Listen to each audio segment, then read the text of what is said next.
Rolf Anderson is leading the team of 5 people that we hired to begin. They've completed a preliminary study of the history of St. Andrews and the significance of the building in terms of historic preservation. So, welcome.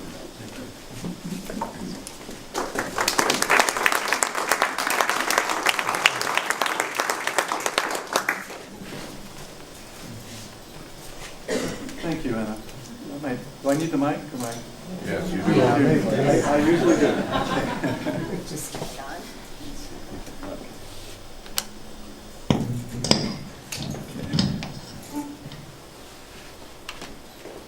Is that better? Yeah. Okay, thank you. Well, again, I'm Rolf Anderson. I'm part of the team that is working on the historic designation study, and I wanted to give you an update on our results thus far. There are actually 5 of us on the team, as Anna mentioned.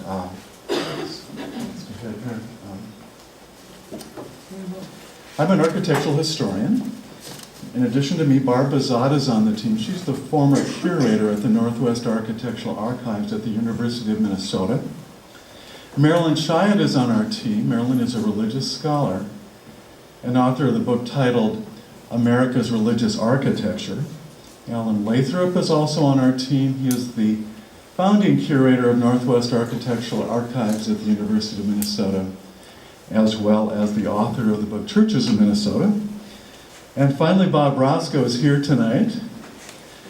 Bob is a preservation architect, longtime preservationist, and he's author of the book Churches of Stearns County. So we have a lot of great expertise on our team. I want to talk just a little bit about how we go about this process. Now, when we're studying a building, we base that analysis on the standards and procedures related to the National Register of Historic Places program. The National Register is a federal program recognizing buildings, sites, and structures worthy of preservation. There are 4 main categories of criteria under which a building might qualify for listing on the National Register. First is criteria A, association with historic events or activities. In other words, you're concerned with what occurred in the building, you're not necessarily concerned with what the building looks like or its particular style. Say a building that housed a well-known company. Criterion B, association with famous persons, authors, politicians, and so forth. Criterion C, distinctive design or physical characteristics. Building might be nominated because of its architecture, a good example of a style, the work of a master architect. Buildings could be nominated for their engineering significance, or you could also nominate an historic landscape under this category. The final criterion is criterion D, potential to yield information. That's generally a criterion applied to archaeological sites. The National Register program is administered by the State Historic Preservation Office.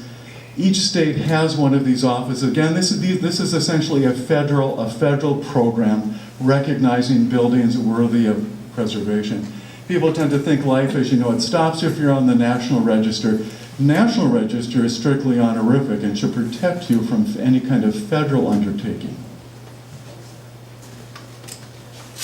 Now, St. Paul has developed, let's say, an adaptation of these criteria. Now, this is in your handout, so I won't read it to you, but I think you'll find it interesting to look these over to see how the city of St. Paul has really provided more detail in terms of taking the 4 criterion and developing into 7 criteria, which I think are very well stated and are indeed very meaningful. So what do we do? Anytime you're studying a building, site, structure, you really begin by gathering all the information you can find about that property. You study the architecture, the architect. You place the building in its context. You make comparisons with like properties. You might look at the level of significance. Some buildings are important locally. They may be important for a neighborhood. Some are important to a city. Some are important at a statewide level. History happens everywhere. Small towns, large towns. There aren't just grand public monuments and homes of the wealthy on the National Register. But getting on then to specifically St. Andrews, why don't we first talk about the architecture of the building. Of course, that's what strikes you first. It's a very impressive building in the Lake Como neighborhood. It's a very strong architectural presence. But one thing I think is rather interesting about it, I think it's really remained a bit off the radar. I think it resides on a quiet residential street. And there are a couple of members of our team that had not seen the building in person. I think because it's this quiet street, you don't tend to drive by it, and people may not have the awareness of St. Andrews that it may in fact deserve. You know, as we were discussing the building, we were talking about specifics about its architectural style, and in general, we think it's reasonable to conclude the building is an example of the Romanesque Revival style. Now, there are other influences as well, like there's some Byzantine influences. Buildings are rarely pure examples of a particular style, but I just want to lend a little meaning to these rather arcane terms and so forth. But the Romanesque style was a style that developed in Europe between the 9th and the 12th centuries. And it was inspired by ancient Roman architecture. Romanesque simply means Roman-like. Now, the style is characterized by round arches, towers, tripart window arrangements, polychromatic or multicolored use of brick and stone. Now, we've concluded that St. Andrews represents a very distinctive example of the Romanesque Revival style, the Romanesque style brought back in the late 19th and early 20th centuries. But one thing that we concluded was that this building really was inspired very specifically by Romanesque churches that were built in southern France and northern Italy. So it represents a unique subset of these Romanesque Revival style buildings. We find the building very complex and well designed, again, and also highly polychromatic, multicolored. And among St. Paul's most impressive neighborhood churches, as quoted by Larry Millett, that Roy mentioned to you earlier. Let's just kind of quickly look at some images of the church to talk just a bit about the architectural detail. Here's the architect's rendering for the building, copied from a tiny little image in a Catholic bulletin from 1927.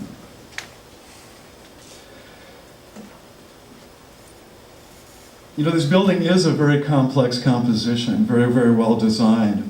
And I think sometimes you get used to seeing a building and you don't look at it very closely, you don't look up at it. So I think I always encourage everyone to look up, except if they're in a busy street. And I knew this was a complex building because when I was working on the building description, it was very difficult for me to describe this building. There's so much detail to it.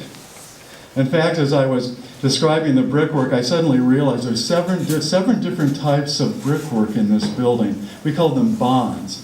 Say you might lay bricks horizontally, course after course. Some courses might have intervening headers of the end sections, of the bricks. Some sections of brickwork on the church are in a herringbone pattern. Some cottage weave pattern, basket weave pattern. I think there's American bond, Flemish bond. It is quite amazing just to look at the brickwork, in its own right. But I think here on this image you can really see the complexity of the primary elevation. And when we're talking about this polychromatic effect, notice the stone alternating with brick. Noticing the colored tile. We'll look at a close-up. Just look at the detail within this entrance alone. With the round arch, recessed entrance supported by stone columns, windows to each side supported by columns set within a recess. The whole composition almost reads like a little porch in its own right. Notice the round arches above the entranceway. Notice the multi-tile roof. The rose window itself is a very complex composition. We can really credit this to Hauser because this wasn't necessarily a Romanesque feature. Although we have examples here in the Twin Cities. In fact, our humorous term for rose windows of this type is a telephone dial. For those of you who remember the old telephones, the rotary dial phones. And you'll actually see a similar window on the Cathedral of St. Paul. But just look at the level of detail, all the detail around the perimeter of the rose window, the 20-some circular windows, the inset cross in the middle, the teardrop windows. It's just remarkable in its detail. And here you can see some of the complexity of the brickwork as well. Here's the top of the building. We see more multicolored tiles set on the top of each tower. In the within the recessed panels. Notice the way the brick juts out along the edge of the roof at the top of the towers and the very eave at the top of the roof. We call that corbelling or corbel work. Notice the multi-sodded roofs to the towers, also in a multi-clad tower. And in the taller tower, again, notice bands of stone, bands of brick. I mean, there's just amazing detail in this building. And here's a side elevation where you can really pick up the polychromatic effect of the tile roof. And even above two of these window elements, one on either side of the church. And just notice the detail of the composition: two round arch windows set within a recessed panel, each capped with brick arches. Then these wonderful multicolored square and diamond tiles, picking up the same colors, as the roof tile.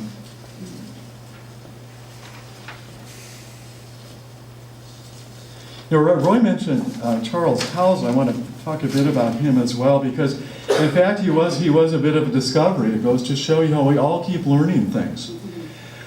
Hauser was really unknown as the architect of this building in recent decades, and there was a reason for that.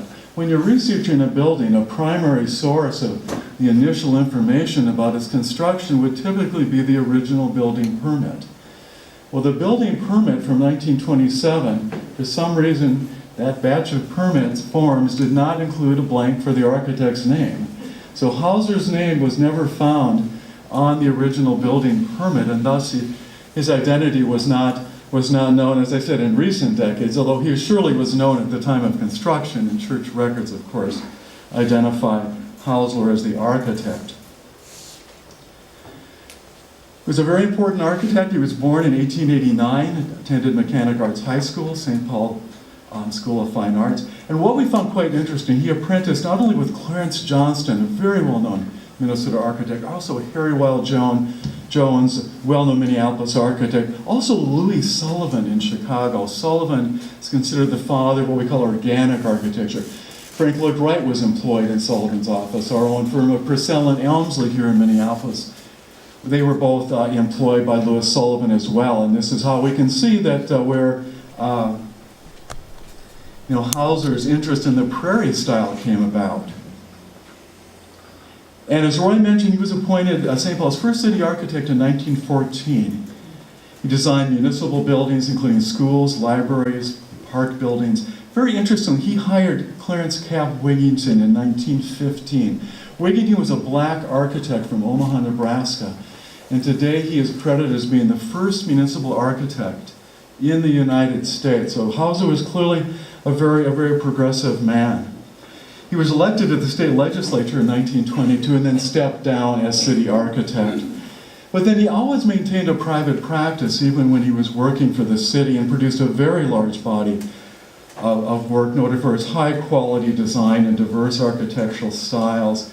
Here's the St. Anthony Park Library. And here are a few other examples. The upper left is the Art Deco Minnesota building in downtown St. Paul. Upper right, church in Hague, North Dakota. Lower left, a school in Fairfax, Minnesota. And lower right, the Wunderlich House in St. Paul, a very finely designed prairie-style residence. We certainly don't have too many examples of prairie style. And he developed a very diverse practice outside of St. Paul. He designed churches, schools, throughout this entire region.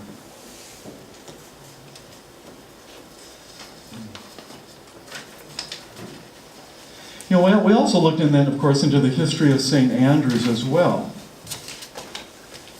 Established in 1895 as a mission church of the Church of St. Vincent, incorporated then as an independent parish in 1907. We thought important for serving a working class community, the Lake Como area.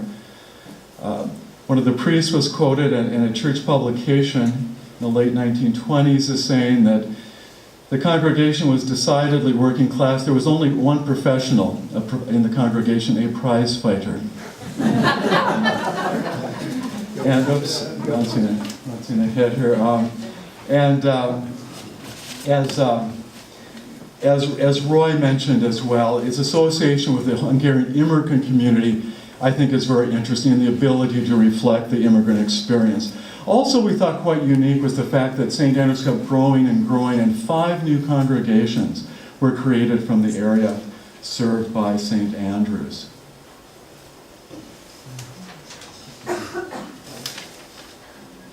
Photo from 1931 in front of the church.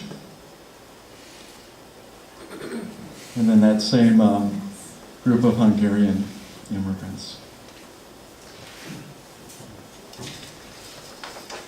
So we've concluded that St. Andrews is eligible for local designation under the city's criteria 1, 4, 5, and 7. I'll just read you the summation of our findings at this point. Namely, that St. Andrew's Catholic Church is architecturally significant as a well-designed example of the Romanesque Revival style. The church is not only significant in the Lake Como area, where it maintains a strong architectural presence, it is also among St. Paul's most distinctive Revival-style churches. St. Andrews is also significant for its association with Charles Hauser, who serves as the first city architect for the city of St. Paul, and whose large and diverse body of work had an important impact on the city. St. Andrews is historically significant as an important institution in the Lake Como area that became a community center for the working class congregation that it served. The church also served a community of Hungarian immigrants, and is significant for its association with the Hungarian immigrant experience. The broader impact of the church was demonstrated by the 5 new congregations that were created from the areas served by St. Andrews. Now, we've also concluded that St. Andrews is eligible for listing on the National Register of Historic Places, which is, let's see if we can bring that back here. Let's see. There we go. We've concluded it's also eligible for the National Register, which is a separate process, but it's important to note because a nonprofit like the immersion school could certainly could benefit from the financial grants that are available for properties on the National Register. Now, our study is currently under review by the St. Paul Heritage Preservation Commission, so we'll await their comments and questions. Any questions for me? I think what I heard about the National Register is that the property owner needs to agree to the designation. Is that correct? It is for an individual property. No, that is correct. The property would be determined if the nomination would still be forwarded to the National Register office in Washington, D.C., and they would make a determination whether or not they concur that the building is eligible. But it wouldn't be listed. It wouldn't be listed if there is an individual owner objection to the property. But that is not the case for local designation? I think I'll defer to the HBC for that question. There are some variations about that owner objection, however, some technicalities with it. For example, the rules are there's a separate set of rules, say, for an historic district nomination and so forth. So it's a little more to it than just that. Okay. Question? And to carry that on, you said they might not be listed if it doesn't have the owner's approval, but it still has the same protection of just being eligible, correct?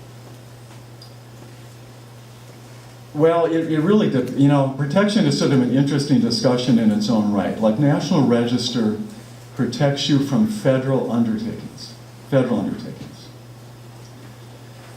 Now,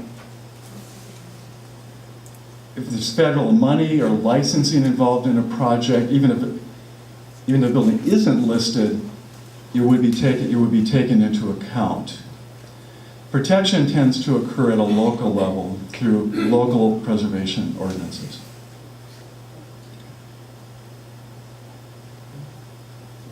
Bob, do you want to add anything over here?